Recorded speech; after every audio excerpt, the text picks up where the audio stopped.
I was in high school, I was what you would call a nerd. Back then, it was not a term of endearment like it can be today. I hear people all the time now wear that word like a badge of honor.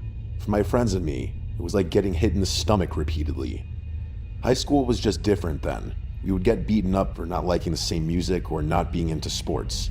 It seems cliche, but it's the truth. Junior year was the worst year for all the bullying. This kid Steve tormented us all year. Towards the end of the school year, Steve thought it would be a good idea to break into the school to play one of his stupid pranks, just because he wanted to prove how cool he was. Well, Steve was so cool that he ended up getting caught. Before I continue, I should lay a little bit of groundwork first. My school is now closed, but back then it was one of the more popular private schools in this area. We had to wear uniforms and go to regular church services during school hours. The school was very old, and before being converted into a school, it was some sort of hospital for the sick. I remember hearing that when they built the school in the 50s and tore up some of the ground, they found a ton of skeletal remains from people who had passed away from tuberculosis, among other things. Because people didn't want to get sick, they would just dispose of the bodies in this underground tunnel that used to connect the hospital with another building. These stories, whether they were true or not, became the stuff of legend around my hometown, especially for students of the school. In other words, they were almost passed down like urban legends. The school being so old and looking old, I might add, was just an objectively scary place sometimes. Rumors started to swirl around that the school was haunted, like souls not resting properly and all that fun stuff. You would constantly hear strange noises all the time with no explanation, and it was just your typical school spirit response to say, yup, those noises must just be the ghosts. However, the more logical answer is that the school just made a lot of noise because the building was old and falling apart. Sorry for that detour, back to Steve. The reason why Steve wanted to break in was that he wanted to pull this elaborate prank. He successfully broke in, started ripping classrooms apart, throwing papers everywhere, and even went to the library and pulled tons of books off the shelves. You're probably wondering how Steve got caught. Well, to cap off his ghostly prank, he went to the art room, stole red paint, and started writing a message across the lockers. Your typical horror movie tropes. He wrote things like, "Get out, your soul is next," and my personal favorite, "Death is coming." While he was writing on these lockers, Steve claimed that he heard something coming from the basement. According to Steve, he went to the basement door, and before going downstairs, he saw shadows moving and heard voices talking from the darkness below. He said it sounded evil, and not just like normal whispers. It scared him so badly that he ran. It didn't take long for them to match his handwriting with that of the red paint on the lockers. My school had enough of Steve's nonsense, and they expelled him that week following the investigation. I'll never forget Steve screaming as he was leaving the office. Screaming about something evil in the basement. His words, not mine. I was confident that Steve was making it up, doing anything he could to save himself. Everyone was so sad about Steve, except for my few friends and myself, who hated the kid. In our opinion, he got what he deserved. For the last few weeks of school, we had to listen to everyone talk about how brave he was and how he could have died. Yeah, I'm not even kidding. These fools really thought that Steve was in danger from evil spirits. As school was wrapping up for the year, I suggested something crazy to my friends. On the last day of school, we should break into the school and do what Steve couldn't. We could prove that there are no evil spirits, no ghosts, and most importantly, that Steve was a lying punk. My friends agreed. The plan was just to break in quietly, make our way to the basement, prove that it's just a basement, and then leave. If we heard anything, we run. We don't get caught as Steve did. We thought that if we ran and didn't get caught, nobody would accept us because we were the nerds, the teacher's pets, the fools that actually liked to learn. We weren't the type of kids to do something like this, especially after someone got caught. I remember the night vividly. It was cold for an early summer night. We all had sweatpants and jackets on. We really embraced the whole criminal breaking in identity. We had our hoods up and tried our best to be sneaky. Breaking in wasn't exactly hard for us. Not because we're these master criminals, but because my friend Carson's mom was a janitor for the school and had access to a key. Half the reason we decided to do this. Carson swiped the key and we just walked through the back door of the school. I will admit, it was objectively unsettling in there. Anyone who's been in their school after dark knows the feeling. I don't know if we're hardwired that way, but there's just something about being in the school after dark that's unnerving. For us, maybe it was just the years of hearing about all the ghosts. I sort of figured I was subconsciously fearing evil ghosts. Urban legends are a powerful thing. We eventually got to the basement, and I have to admit, I was feeling something. I don't know about my friends, but I was actually kind of scared. I didn't tell them that because I didn't want them to make fun of me. My logic in that moment was that I was here and I'm going through with this. We opened the door and didn't see anything. It was a dark staircase that led to an even darker basement. Carson led the way and we followed. Cell phones weren't exactly popular yet, and they most definitely didn't have flashlights yet, so we were using straight-up dollar store flashlights as we made our way downstairs. The basement was creepy, obviously. It was an old building with a dusty basement. There were boxes of storage everywhere. We looked through a few as we walked through the basement. It was old textbooks, Christmas decorations, and extra school uniforms. Probably the creepiest thing about the basement for me was all the old religious statues. I'm weird, but for some reason, old religious statues scare me. They're just unsettling to me, like old churches freak me out.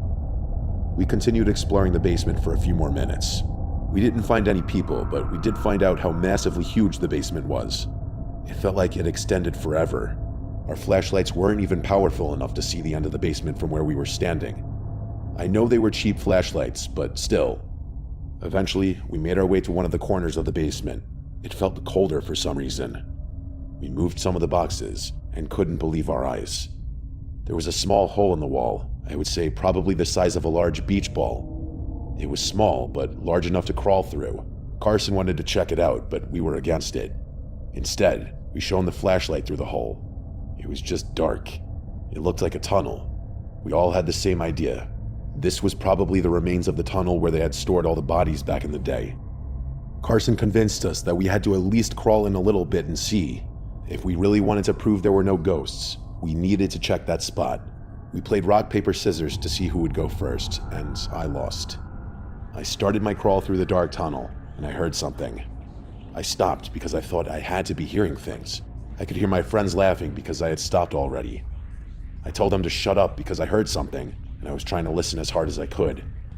I could clearly hear something, but I couldn't tell what it was.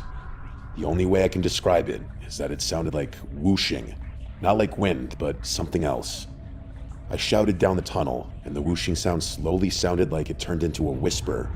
I kept asking if anyone was there, and the whispering continued and grew louder. Then it was just quiet.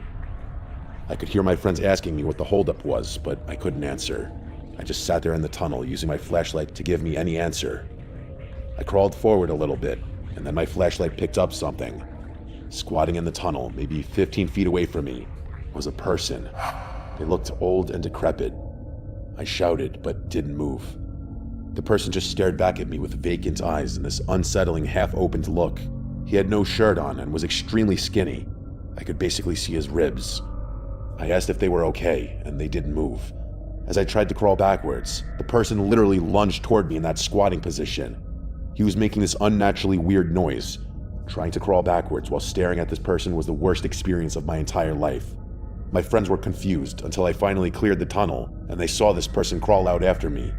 As he took a step out of the tunnel, he tried to grab me like some feral human being. We sprinted to the stairs and never looked back. As we got to the top of the stairs and closed the door, we could hear the person in the basement, but they stopped chasing us as we got upstairs. We ran out of the school and back to my place. We couldn't explain what we saw. Don't get me wrong, I'm sure this wasn't an undead evil spirit, but that doesn't mean I can explain it. The best answer I could come up with was that the tunnel must empty out somewhere, maybe a sewer of some kind, and this homeless person or crackhead must live on the streets. Or at least they used to, until they found the shelter under the school. That was my logical answer then, and I still stand by that to this day. The one thing I can't get past is the eyes. This person had eyes I had never seen before, and I haven't seen them since. The school shut down several years ago, and when it did, I thought about that night and wondered if the tunnel was still there. If by some chance this was some sort of ghostly figure, I just hope that tearing down the school helped him find peace.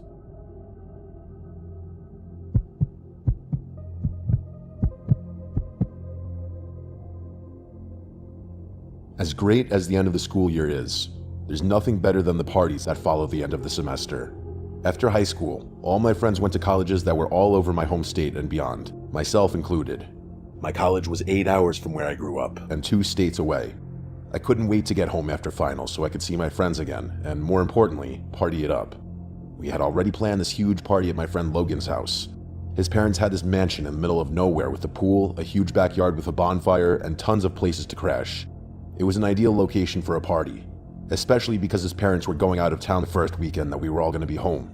It was like the stars were aligning for all of us degenerates.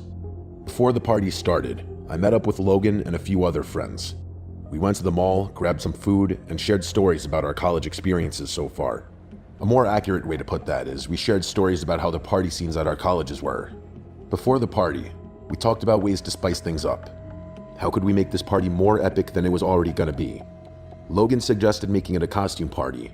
It seemed like a weird idea for the end of May, but since we were away in college for Halloween, this would be our Halloween party. It didn't take much to convince us. We spread the word around and told people to come in costumes if they were able to on short notice. People loved the idea. I posted something on Instagram about the party, so my college friends could see that I was just as much a degenerate at home as I was away. We found candy corn at one of the local grocery stores, and that was the extent of our Halloween setup. We all threw together cheap costumes at the last minute and got ready for people to start showing up. I decided to take an old, cheap Jason hockey mask I had lying around in the basement and go as Casey Jones. People started shuffling in around 10 that night with drinks and makeshift costumes. The Purge was new around this time, so most of the girls were wearing a Purge-inspired costume. Before we knew it, the party was out of hand. Just like a lot of parties we threw in the past, a lot more people showed up than we had invited. Since Logan's parents weren't home and we didn't really have to worry about neighbors, he didn't care and just kept letting people show up. I lost track of how many people were there, and because of the costumes, I really had no clue who was even there other than a few of my close friends. A few hours into the party, I was acting a fool on the back deck, telling drunken stories. I looked up at one point and noticed a girl with one of those cool masquerade ball masks on inside the house. It looked like she was staring right at me through the sliding glass door. I waved, and she waved back. She was standing alone, drinking something out of a red cup. I asked the people on the deck if they knew who she was, and nobody had any idea. I went inside to talk to her, but as I got closer, she walked away into the house. By the time I got inside, she was gone. I looked around quickly, but I didn't see her. I wasn't sure if she was trying to play some type of game, but I didn't want to be creepy in case she wasn't, so I went back outside. Some time had passed and I hadn't seen the girl. Every few minutes, I would scan the area and look for her, but I didn't see her. It was a few hours later before I saw her again. I jumped into the pool with my mask still on. While I was swimming, I looked up and saw her walking towards the back of the yard by herself. Logan didn't have a fence. It was a huge yard with a tree line in the back that emptied into a small forest. She was heading for the trees. I shouted for her a few times, and it seemed like she couldn't hear me. It didn't help that I didn't know her name, so I was just yelling gibberish in her direction. When she got to the trees, she stopped. She looked back at me and waved again. I jumped out of the pool. I looked around me to make sure she was waving at me, and she clearly was. Even though she was a good distance away from me, I could clearly see the bright gold mask. While I was waving at her, she gestured for me to follow her into the woods. I didn't even think twice about it. I sprinted to the tree line. She was far enough away that by the time I got there, she wasn't standing there anymore. To give you an idea of just how far the pool was from the tree line, I could barely hear the loud music from standing next to the trees. While standing at the trees, I started saying things like hello and are you there? As I said before, I didn't want to creep her out by following her, even though she did gesture for me to do that. I was trying to look into the dark forest, but I couldn't see her. I was looking for the reflection of the moon off the gold mask. After a couple of minutes, I said that I was going to head back to the party because I was freezing. After I got out of the pool, I never put a shirt or pants on, so I was standing there shivering with nothing but a cheap plastic hockey mask and a bathing suit. I had gotten so excited to meet this girl, I just ran off without drying off. As I turned around to head back to the party, I heard a voice. She said softly, "Don't go back yet. Come and find me first." That was all I needed to hear. I turned back around and continued looking through the dark trees. I kept telling her I couldn't see her. I heard a branch snap to my left, but then her voice to my right. She said that she was just over here. She started acting flirtatiously. She said I looked cold and that she could warm me up. I know that's weak for sure, but it worked on me. I started heading into the forest towards her voice. A few feet in, I saw her gold mask on the ground. I picked it up. It really was a cool mask. I walked a little further into the woods. This little dance we were doing had me so invested I had forgotten how cold it was in that moment. I finally saw her standing a few feet away from me. It was dark, so I couldn't see her face. She had a white tank top on, black shorts, and her dark hair was down over her face. My smooth line to her was that I found her mask. She laughed and thanked me. She asked if I could bring it over. I started walking towards her, and she didn't move at all. She didn't even extend her arm to grab the mask. As I got closer, I could see that her head was down a little bit, and her hair was still obstructing her face. I started to extend my arms to hand her the mask, and told her that my name is Kip. That's when she said, "I know who you are." I finally recognized the voice, but I couldn't place it. It was familiar, but I just couldn't place it at that moment. I thought it had to be a girl I went to high school with. When I was only inches away, she finally lifted her head up. That's when I recognized her. It was a friend of a girl that I dated briefly in college. Remember, my college was 8 hours away. What the hell was she doing here? She took a step back, and from my left, I heard the sound of branches snapping again. I looked, and before I could react, my ex was heading toward me fast, holding a metal baseball bat. She took a swing right for my head. I dove to the ground, and somehow she missed me. I heard her scream, and then she took another overhead swing with the bat and missed again. I got up and ran. That's all I could do. I just kept running all the way back to the party, screaming that someone was in the woods. That put a downer on the party immediately. I was cold and shaking with adrenaline. Logan kicked everyone out except for a handful of people who were staying there that night, but he refused to call the police. He didn't want to get in trouble for having the party. I clearly couldn't drive, but I was terrified all night. I made sure Logan checked every lock in the house. I watched out the back windows the entire night, but never saw anything that I could confirm was them. The tree line was so far away that I couldn't even tell if they were standing back there. As soon as the sun started to rise, I got in my car and left. I couldn't believe this girl traveled 8 hours to attack me. Maybe even worse. I didn't realize that I had such an effect on that girl.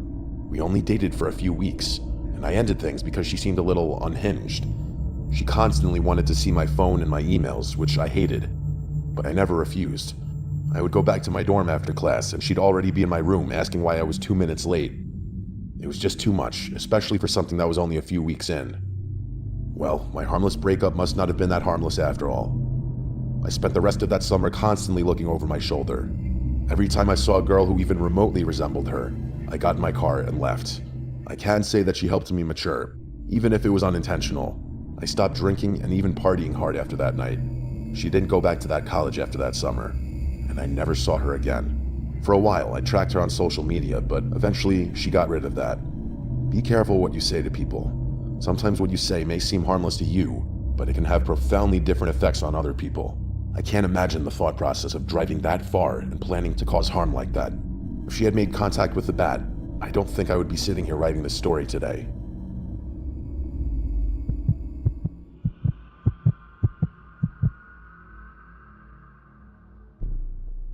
Last year, I got my first real extended job as a substitute teacher. I had subbed all over the area for a while, but in April of last year, one of the teachers in the school I subbed at often went out on maternity leave. From April until the end of the school year in late June, I served as one of the history teachers. Honestly, my few months there were great. Being a substitute teacher can sometimes be a nightmare depending on the school and age group you're with. Specifically for this job, I was teaching seniors in high school. By the time April hits, a lot of the seniors are already feeling the effects of senioritis. In other words, they're checked out. For my few months there as the teacher, I kept lessons brief and fun. At this point in the curriculum, the students were learning about government. Instead of just drowning the students in lectures and notes, I focused more on healthy debates and how to communicate with people who may not agree with your political ideas. It may seem controversial, but it ended up being rewarding. Before I knew it, finals were over and summer vacation was about to begin. The last day of school was always a half day with an award ceremony. After the ceremony, the students began to slowly leave for the summer. Many of the seniors were doing their final goodbyes. During this time, I went back to my classroom and started cleaning up. I wanted to make sure everything was put away and perfect for when the original teacher came back in the fall. When I was almost done, the principal saw that I was still there. He asked me to walk with him so we could talk about my future. We talked for almost an hour. He was impressed with my teaching style and said he was going to try to find a way to hire me in the fall. This made me so excited. We started leaving at the same time, and before I got outside, I realized I had forgotten my purse in the classroom. I said goodbye to the principal and made my way to the classroom. The school was almost empty by this time. I think maybe a handful of teachers were still there. When I got back to the classroom, I was startled. Standing next to my desk was one of my students, a brilliant but quiet kid that I'll call Ben.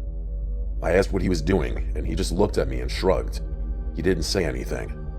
Then I asked him if he was okay, and very quietly, he said he was fine and just doing some thinking. I told him that he couldn't be in there, and unfortunately, he needed to leave. I was uncomfortable with this situation because I didn't know the protocol for a situation like this. I didn't want to just leave the kid alone in the school. While I was trying to process the situation and think about what to say next, Ben slowly started heading for the door. I was relieved that he was finally leaving. When he got to the door, he stopped. He didn't look back at me, he just continued looking forward and then said, "Thank you, I'm sure I'll see you around." That may seem harmless, but I wish you could hear how he said this. It just felt so weird. Everything about this entire interaction made me feel uneasy. Once he walked away, I went to grab my purse so I could finally leave. I usually leave my purse in one of the desk drawers, but my purse was on the chair next to the desk. Instantly, I assumed Ben tried to steal something from my purse. Why else would it be on the chair? I checked the inside of the purse frantically, but everything appeared to be there. Even all the cash in my wallet was still there. I figured that Ben tried to steal from me, and his conscience must have gotten the better of him. A few nights later, my husband and I were enjoying the beautiful summer night with a fire in the backyard. Our 7-year-old son was staying the weekend at his cousin's house, so we were enjoying our alone time. While we were outside, we heard a strange rustling sound coming from behind the shed. I kept telling my husband that it was probably a rodent and to just leave it alone for right now. Around midnight, we decided to head inside for the night. Just before going in, my husband said he was going to check out the shed. I told him not to get sprayed by a skunk, and then I went inside. I started getting ready for bed, and I realized my husband was still not inside. When I got back downstairs, he was just coming back inside from the backyard. He said when he initially looked behind the shed, he didn't see anything. When he walked around to the front of the shed, he noticed that the door was slightly opened. He looked inside and saw what looked like muddy footprints, but he wasn't 100% sure. That's when he went back behind the shed to investigate further. He said it looked like the muddy ground back there was stepped in, but again, he couldn't be sure. He thought maybe his anxiety about the situation was causing him to see patterns that weren't there. I wasn't as concerned as he was. It's incredibly likely that he just left the shed door open. The next morning, I woke up before him. I went downstairs to make my coffee, and I noticed that the back door was ajar, like it was mostly shut, but not all the way. I assumed that after all the commotion with the shed the previous night, he must have forgotten to shut his door. I shut and locked the door and went about my day. That night, he stayed up late to watch a baseball game, and I fell asleep on the couch waiting for him. After the game, he woke me up, and we went upstairs to bed. Once I was in bed, I couldn't sleep for some reason. I kept moving around trying to get comfortable. Something just didn't feel right. Since I couldn't sleep, I decided to get out of bed and go read some of my book in the living room. I quietly snuck out of the room so I didn't wake up my husband. When I started walking down the hallway, I froze in a panic. Standing at the end of the hallway was the outline of a dark figure. I slowly reached for the light. When I turned it on, standing at the end of the hallway outside of my son's bedroom was Ben from the classroom. I didn't know what to do or what to say. Ben smiled and said, "Hey, Miss Jones, nice house." Then he walked into my son's bedroom and shut the door. He was holding something in his hand, but I couldn't tell what it was from where I was standing. I ran back into my bedroom and called 911.